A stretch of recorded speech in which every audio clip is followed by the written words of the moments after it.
Selamat datang di pembelajaran Bahasa Indonesia. Halo anak-anak hebat. Pada bab ini, kalian akan mempelajari teks berita. Pernahkah kalian membaca sebuah teks berita atau menonton sebuah berita di televisi?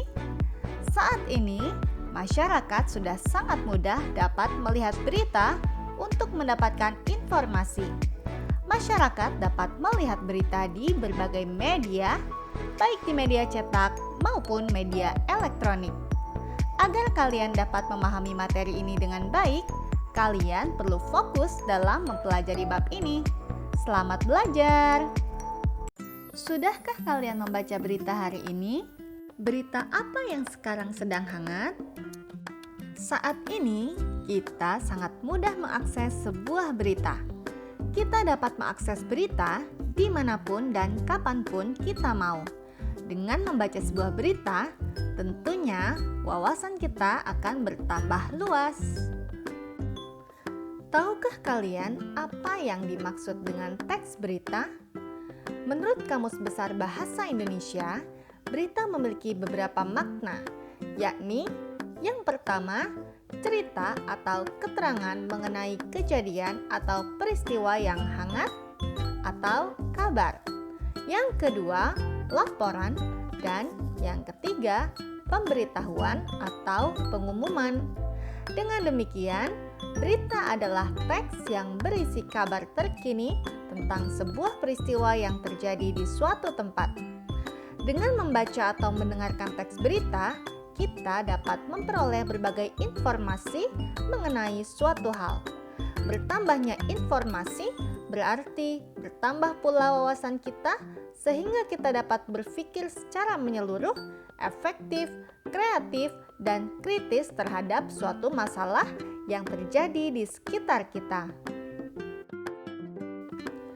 Tahukah kalian bahwa tidak semua peristiwa bisa dijadikan berita?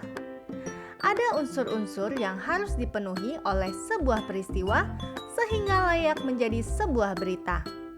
Unsur-unsur berita tersebut terdiri atas 6 kata tanya yang meliputi apa, di mana, kapan, siapa, mengapa, dan bagaimana, yang dapat kita singkat menjadi adik Simba agar kita lebih mudah mengingatnya. Unsur-unsur berita dapat kita jadikan acuan untuk mencari inti berita. Kita dapat mengajukan pertanyaan-pertanyaan dengan menggunakan unsur-unsur tersebut seperti berikut ini. Unsur berita apa? Contoh pertanyaannya, peristiwa apa yang terjadi? Di mana? Di mana peristiwa itu terjadi? Kapan? Kapan peristiwa itu terjadi?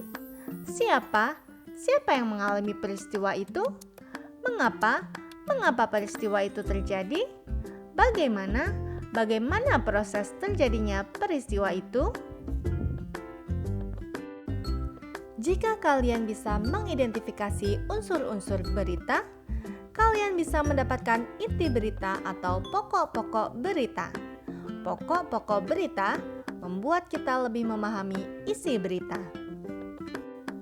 Setiap teks tentunya memiliki struktur agar teks tersebut dapat tersusun dengan baik dan dapat dengan mudah dipahami pembaca.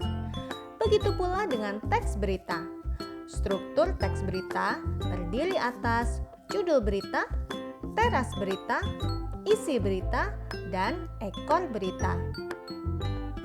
Struktur teks berita dapat diilustrasikan menjadi sebuah piramida terbalik seperti berikut ini. Yang pertama, judul berita. Judul berita menggambarkan isi pokok berita dan menarik perhatian pembaca. Penulis berita harus benar-benar lihai mengemas judul. Yang kedua, teras berita. Teras berita berisi pokok peristiwa yang akan diberitakan.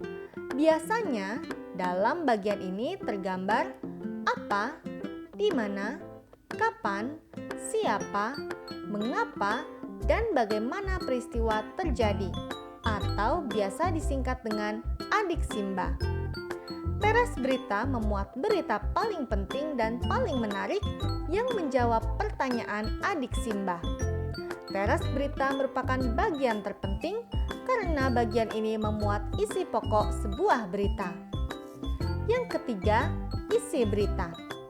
Bagian isi berita merupakan bagian uraian berita. Dalam bagian ini, penulis menerangkan peristiwa yang ia beritakan. Isi berita memuat berita penting dan menarik yang merupakan pengembangan jawaban dari pertanyaan adik Simba. Yang keempat, ekor berita. Ekor berita memuat informasi penting lainnya dari adik Simba. Tentunya, setiap struktur harus tersusun secara berurutan.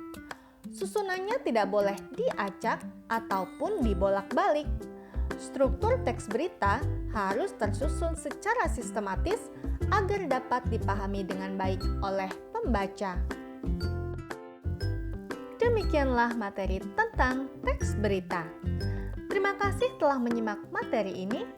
Semoga materi ini dapat bermanfaat dan dapat kalian pahami dengan baik. Sampai jumpa pada video pembelajaran selanjutnya. Salam sehat, sukses, dan tetap semangat!